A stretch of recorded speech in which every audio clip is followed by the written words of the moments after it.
Okay, everybody, it is 4:30. Elizabeth, how are you feeling? Should we kick this off and end this beautiful nonprofit session of the summer symposium? Wonderful. First of all, does everybody see that they have a little something on their thing that says reactions? Does everyone see where that is on the bottom of their thing? I see it. Yeah, wonderful. If you click that, you see there's like an applause one. Can we click that for Elizabeth, who has been in this room all day, all afternoon, making sure that all of this works? And she also gave a beautiful presentation just moments ago. Yes, there we go. Karen's got it. Wonderful.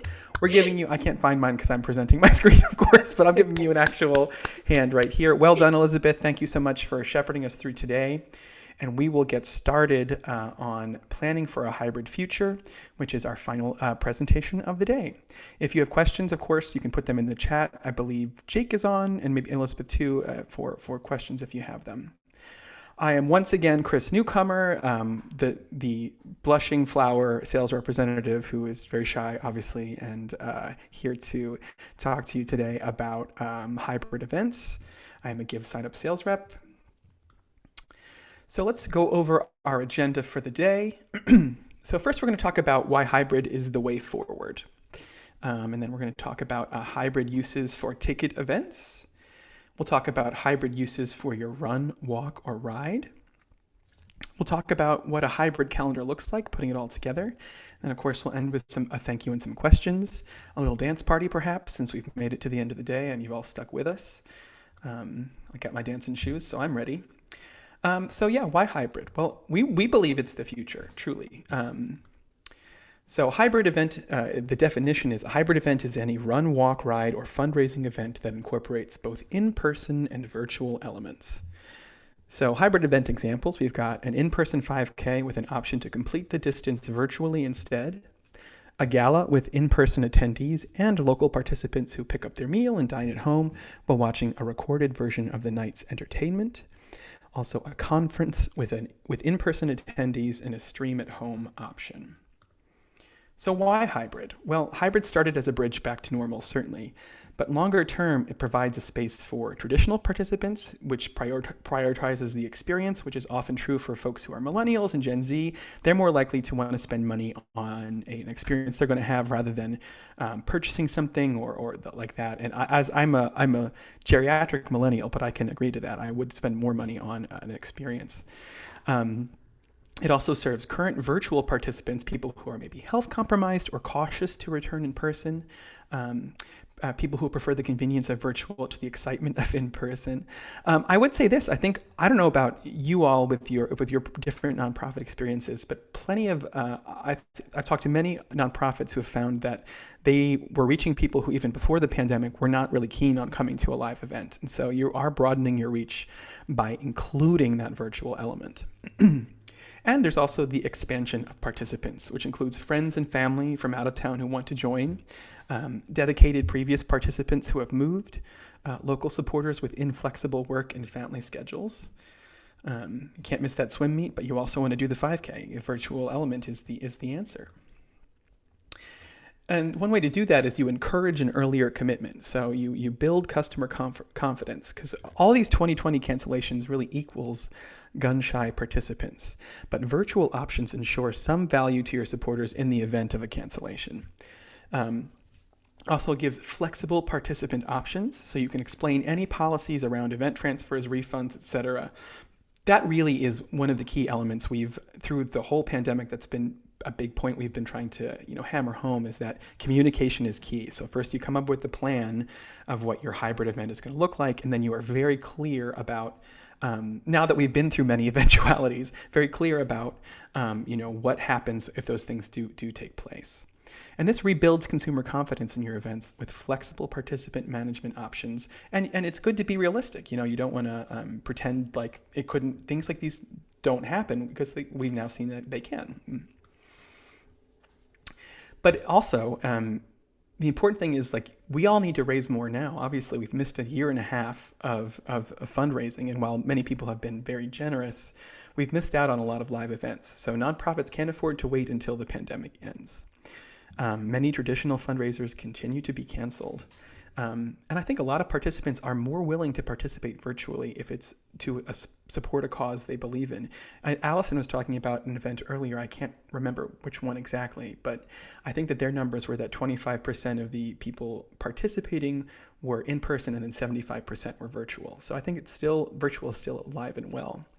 And donations were 11.4% of total transaction for races that enabled donations and fundraising in 2020. I would also like to bring attention to our most adorable icon, this dog next to the donations box. I think he is the cutest thing we've got going for us. All of it, the best thing with us is it's all one platform. So there's no confusion about where to sign up. You have the registration for in-person results and virtual results in one place, one communication channel, everyone together. And you can see it's together, but also like they know where they're going to do the 10K or the virtual 10K. It's very clear which one they're signing up for. So hybrid ticket events can literally be anything. So it's a great time to lean into creativity. If you've got somebody who's super creative on staff, that's the person I would put in charge of coming up with the hybrid events. I missed that. Okay, yeah, great. So think outside the box. Do some truly unique ticket events. Some examples we've seen are a pancake breakfast with a takeout option, a play anywhere golf tournament, a bingo night with a virtual joining option, a book reading with at-home viewing option, a bake sale with delivery options. So you can really modify any of these more traditional events by adding these virtual elements that allow everyone to participate and support your organization. Here are some setup tips. So set up virtual and in-person as different ticket groups if you have multiple options for each. Add details about what you get for every option to highlight the value of the virtual option. Set separate ticket caps by ticket group to limit in-person attendees. This is one of our favorite things. You enable referral rewards and encourage attendees to invite distant friends and family to join virtually. So referral rewards means, say someone signs up, they will get a link they can share with their friends and family. And if maybe say 5 of their friends and family sign up, depending upon what you decide, they might get a refund on their sign up. You could also give them some swag. It's really up to you how you want to make it work. But referral rewards we've seen really increase participation by up to 30%, which is fantastic. Also, set a collective donation goal for all attendees. So, and you can keep that goal ever present using, as Elizabeth was showing earlier, the cover page, which I think is one of our best tools. You can add store items to create excitement. No matter how someone joins. So that's even someone can't really participate, but they want to buy something, that's great as well. So here's an example of the IEFT ticket event, so which was for the Orkeswa School, which is in Africa. They had a mix of pre-recorded and live content. They had breakout sessions with students to sort of give that real personal appeal. And at the end of the call, they set a goal to raise $75,000 in 15 minutes. So they did it they included many different ways to do it. So they had a donate form via GiveSignup that I think they shared with a QR code.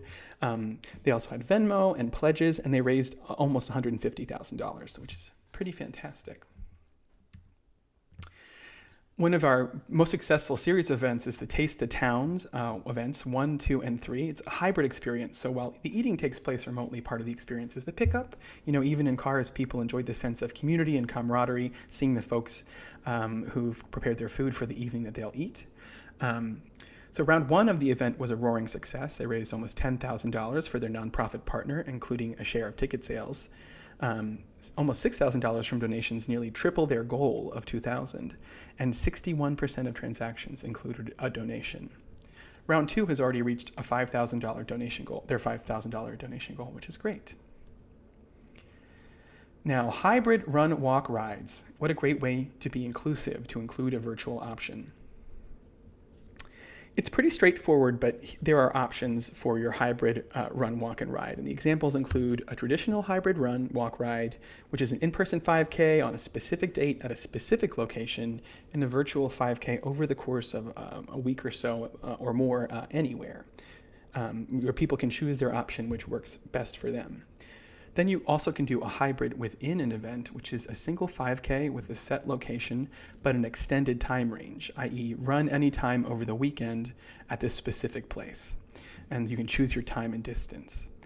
And then also you have the challenge hybrid event, which is an in-person 5K on a specific date at a specific location and a virtual challenge sort of leading up to it as a training program, which I love this idea. We've seen this work a couple different ways, and I think that one is a great way, especially you can do that for up to a month or more, depending upon the training sessions you build. And so it's another great option for getting folks involved over the long term. So not only are they training for that amount of time, they're also fundraising for that amount of time, which is pretty great. Everyone joins the 5K and the challenge is an optional add-on. Yeah. So, we follow the 99% rule here. So for 99% of hybrid run walk rides, the best option is to set up your virtual options and live options as separate events to accommodate the different needs of each event. So the example of the 99% rule is a live in-person 5K, a virtual 5K, a live in-person 10K, a virtual 10K. So that would be a perfect example of the 99% rule. How to decide the length of your virtual event. We get this question, all of the time. People are always asking, how long should we do it?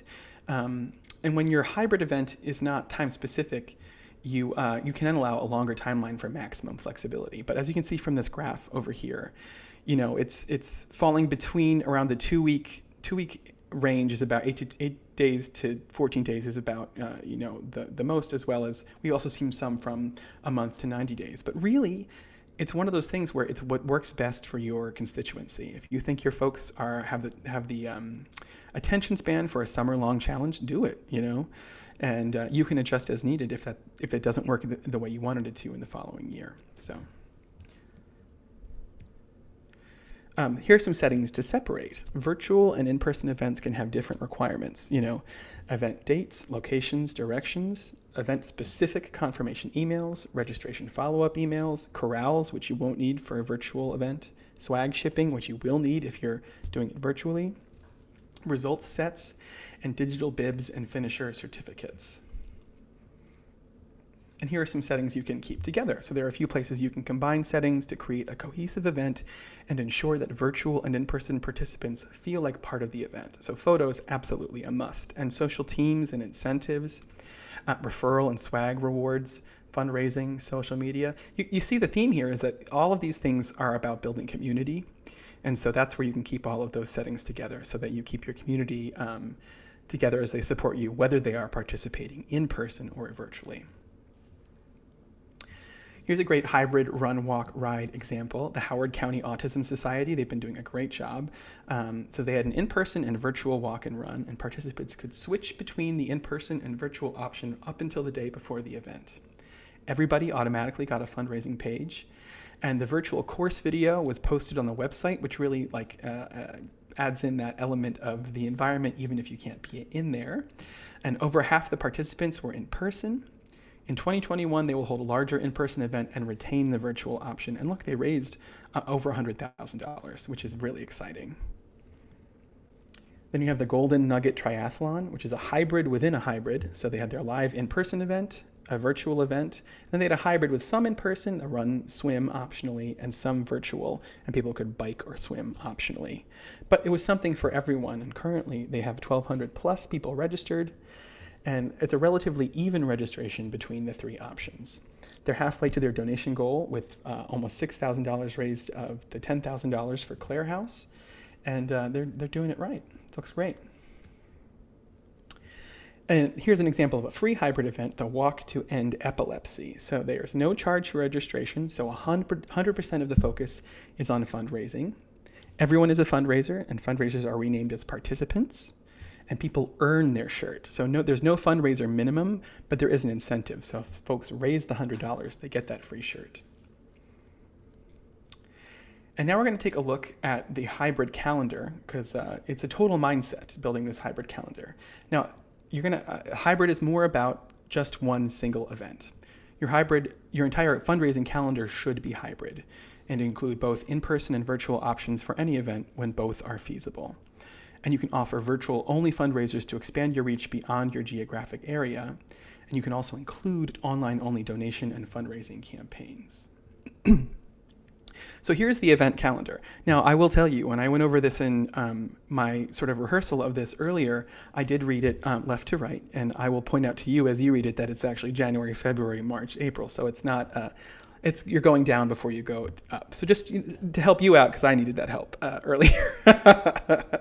So anyway, in January, you have your hybrid run walk, which is New Year's Day, 5K run walk. In February, you can have an in-person pancake breakfast. In March, an in-person Pie Day bake sale. April, an online fundraising with spring appeal via email. May, a hybrid run walk for Mother's Day, in person with a virtual option. In June, we have a summer vacation virtual event. I can't really see it because the things are in the way, but you got it. In July, we have the virtual reading challenge. August, a hybrid event, which is their gala which is a hybrid version of that. September, an in-person donations for a back-to-school supply drive. October, Halloween party in-person event. November, Giving a Tuesday campaign. And finally, December, an online fundraising year-end appeal. So this is just one way to do it, a good way to think about how you can be engaging your customers year-round and using all the tools at your disposal through GiveSignup. We've got anything you could need to take donations online, to take tickets and registrations online. We are here to help. And I think that is the end. So if you have any questions, if you'd like me to stop berating you with facts because you're done for the day, I think we're there as well. So I'm happy to help in either way. Hey, Chris, we had a question around the training program leading up to a virtual challenge. What that look like? How it could be set up? Sure. Yeah. So if someone has signed up for the training program, you can set it up so that you are only emailing those folks who have signed up in that training program weekly with what that training program might look like. So I spoke with somebody who I think they're doing an event which is training teenagers to learn how to run a 5K. And so in that instance, it's just helping them to grow the distance they're running each week. But you can send them out a guide using via our email marketing on the back end to send just to those folks participating in that virtual challenge. You can do it that way. Or if, say, you're really getting into it and you have someone who's willing to make YouTube videos of the training you want people to do, you could post them weekly and change them weekly as well. So once again, you can use the tools to get as creative as you want for the kind of training you're looking to do leading up to that event.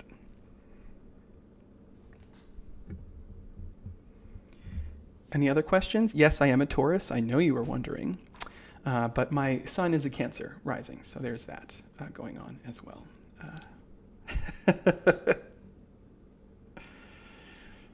That's all the questions we have. Oh, fantastic. Well, on that note, I'd like to say thank you to all of you for joining us on this journey, learning about GiveSignup. We really appreciate you taking the time to learn more. We are, as you can tell, pretty passionate about this great set of tools. We want to help you raise more money for your nonprofit this year in any way we can. So feel free to reach out to me. I'm Chris at GiveSignup.org, or Elizabeth or Jake. We're all here to help, and we hope you have a great rest of your summer. Thanks, everyone. Bye, everybody. Thank you. Thanks, everybody. Thanks, Chris.